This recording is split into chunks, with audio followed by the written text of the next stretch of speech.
Today is the 1st of October, so pinch punch, first of the month. But even more interestingly than being the first day of a month, it is exactly 6 months to the day that British Airways unveiled their revamp, their reboot, regurgitation, relapse, whichever word you choose, of their loyalty scheme. Yes, the British Airways Executive Club ceased to be. It shuffled off its mortal coil. It was unalived 6 months ago. In its place, the British Airways Club was launched, and half a year in, we're now at the point to see exactly how this new scheme is coming along. We're going to just quickly run down some of the pros, some of the cons, and where things stand at this current time. And if you hang around to the end, and I promise it won't be a long, waffly video, then I will give you a quick rundown on my situation and my strategy now that the dust has settled. So, a very brief, rudimentary rundown of how we got here today was late 2024. British Airways announced that they were overhauling the system, they were changing their loyalty program. As a reminder, BA has kind of two loyalty programs, really. You have obviously the Avios points, which you earn, which is the de facto air miles that you can cash in for flights. Separately to that, or linked but separately to that were the tier points. Now, tier points were the points that got you status. So, bronze, silver, and gold membership. Under the old system, these were awarded on the distance you flew and the cabin in which you flew in, and it was stacked in that way. Under the new system, it is purely a spend basis. Now, I understand there's a ton of stuff we can say about this. You can go check out all my old videos if you really want to get into the details. But the point is, you now have to spend £7,500 to get to silver and £20,000 to get to the unattainable gold status.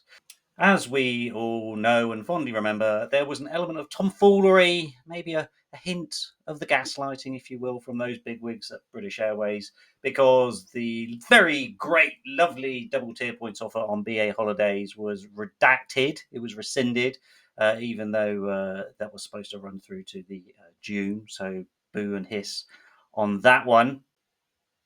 And of course, there was the grating little annoyance, which is, hey, you guys, yeah, £7,500 spent, £20,000 spent.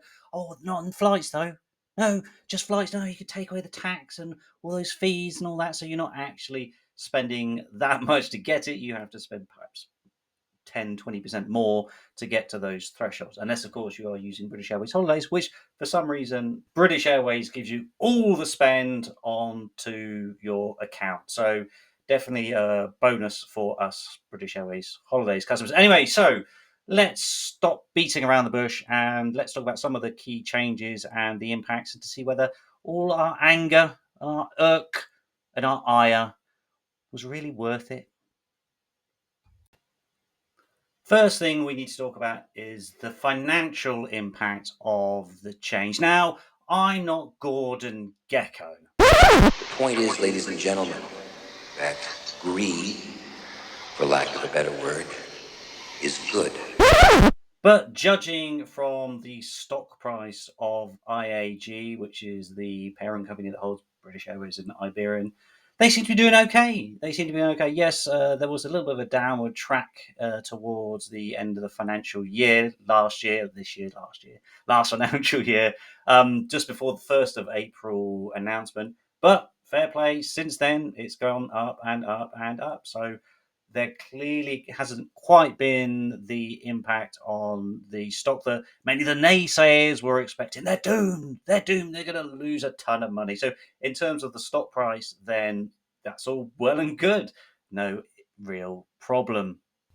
The stock market performance is mirrored somewhat with the financial performance with the company figures. Yes, according to the first half of the year, 8% increase in revenue.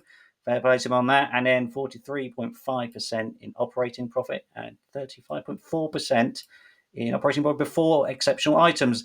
Now, I'm not going to go into all this stuff because I don't understand it. Obviously, it's worth stating that the switch to the club and the change of the system came midway through the first half of the year, so at the quarter point. So maybe that last 2 or 3 months of performance isn't really quite fair to go on.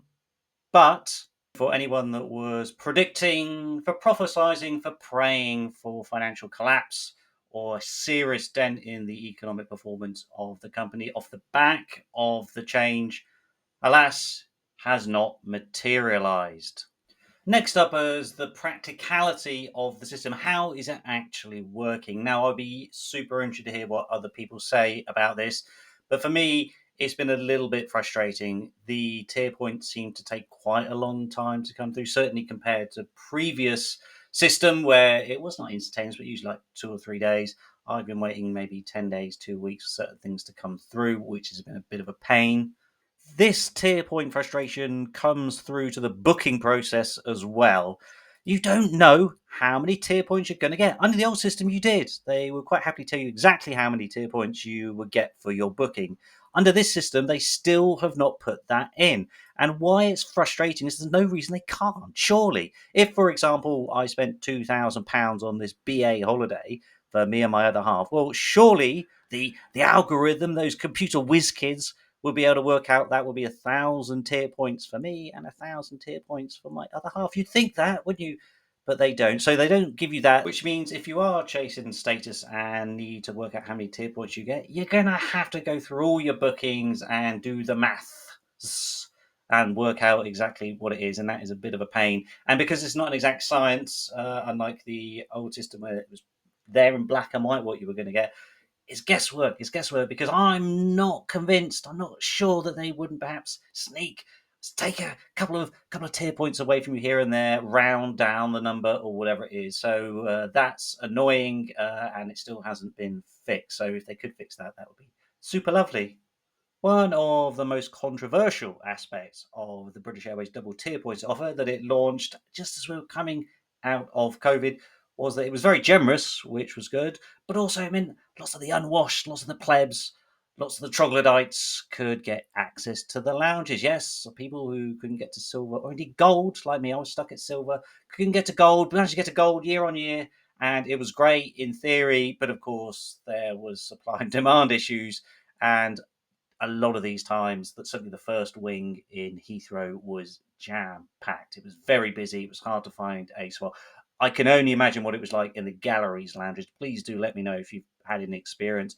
But I've seen it where people were queuing to get in, so it could have been a one in, one out scenario. So super frustrating. Well, all of you people who don't like particularly busy lounges are in for a treat, certainly when it comes to the first class lounges, because the ones I've been through, certainly Heathrow Terminal 5 and Terminal 3, have been dead as a dodo. All very peaceful, all very tranquil, all very quiet, hardly anyone in there. So, in theory, that's good. Surely, if you want a relaxing space before a flight, but can they really justify it? That's a big space and a lot of food and drink and resources for just a handful of people.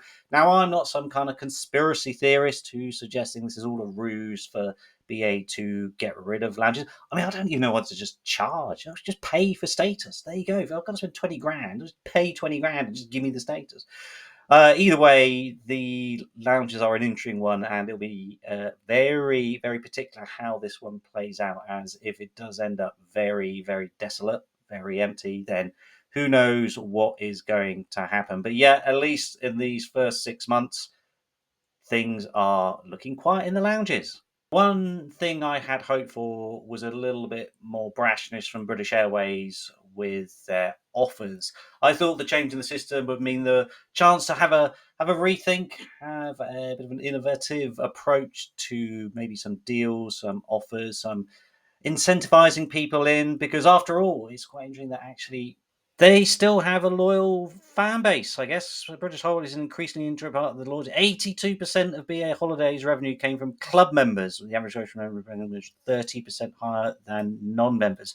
So clearly, British Airways could be tapping into that customer base with some more creative and innovative offers that's yet to materialize.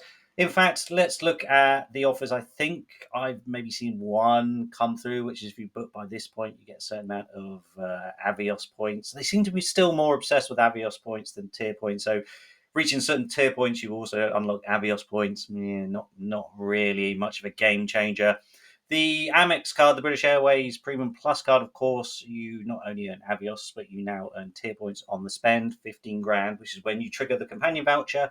Is also when you get the first batch of tier points, 750. You then get another 750 at 20,000 and another 1,000 at £25,000 spend. Now, that's not bad. That's a third of the way to silver membership when it comes to tier points. That said, that's still obviously a lot of money, but it does give people another incentive to keep spending on the card rather than just cutting it off. So apart from that, there's not really been much of a change in British Airways, but there has been a change in my mentality. Yes, the Amex card and the companion voucher and the fact I had shed loads of Avios has made me change the game. I am now in a position where I'm not chasing loyalty in the sense of chasing the tier points. I'm able to offset quite a lot of the spend. My spend was basically the same, really. So I was paying just under 15 grand a year on BA holidays to get to silver. So I'm kind of just keeping that spend, but I'm just jigging it around a bit more.